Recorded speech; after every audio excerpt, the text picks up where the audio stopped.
नमस्ते। हम नूतन कर सब मिथिलावासी जतेक छथिन अपना से जेठ सबके गोर लगै छी और छोट सबके बहुत बहुत प्यार दऽ रहल छी। और अखन हम एकटा लोकगीत सुनबै छी जे रास्ता में सेहो गायल जाइए गीत के। तऽ एहि गीत के अहाँ सब सुनू, नीक लागैए तऽ कमेंट में हमरा कहब जे केहन लागल। और सबसे आग्रह करऽ चाहै छी जे कोई हमर पेज से नहीं जुड़ल छी तऽ जरूर जरूर नूतन कण के नाम से अछि। और यूट्यूब चैनल सेहो अछि एकटा, तऽ ओहो नूतन कण के नाम से अछि। तऽ सब कोई से आग्रह करै छी जरूर जुड़ब। तऽ अखन एकटा लोकगीत सुनू, बटगबनी कहियो लोकगीत कहियो, लेकिन गीत बहुत सुंदर अछि। नई झुलनी के छैया बलम दुपहरिया गमाइला ना, नई झुलनी के छैया बलम दुपहरिया बिताइला ना, अब बिताइला दुपहरिया गमाइला, अब बिताइला दुपहरिया गमाइला, नई झुलनी के छैया बलम दुपहरिया बिताइला ना, नई झुलनी के छैया बलम दुपहरिया बिताइला ना।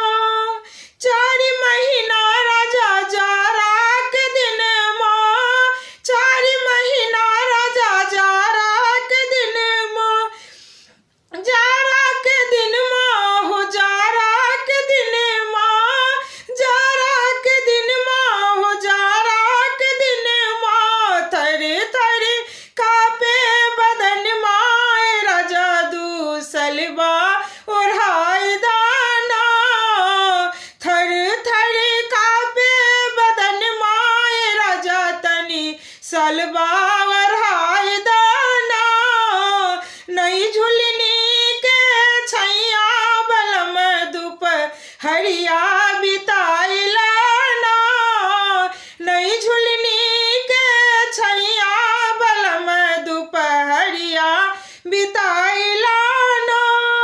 4 महीना राजा गर्मी के दिन माँ, 4 महीना राजा गर्मी के दिन माँ, टप टप चुबे पसीन माँ राजा तनी बेनिया डोलाई दाना, टप टप चुबे पसीन माँ राजा तनी बेनिया डोलाई दाना, नई झुलनी के छैया बलम तनी दिन माँ बिताइला ना, अब बिताइला दुपहरिया गमाइला, अब बिताइला दुपहरिया गमाइला, नई झुलनी के छैया बलम दुपहरिया गमाइला ना, नई झुलनी के छैया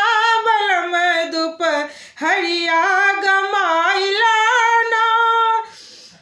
4 महीना राजा बरखा के दिन माँ, 4 महीना राजा बरखा के दिन माँ, टप टप चुबे पलंगिया राजा तनी छपरी छेबाई दाना, टप टप चुबे पलंगिया राजा तनी छपरी छेबाई दाना, नई झुलनी के छैया बलम दुपहरिया गमाइला ना, नई झुलनी के छैया बलम दुपहरिया गमाइला ना, नई झुलनी के छैया बलम दुपहरिया बिताइला ना।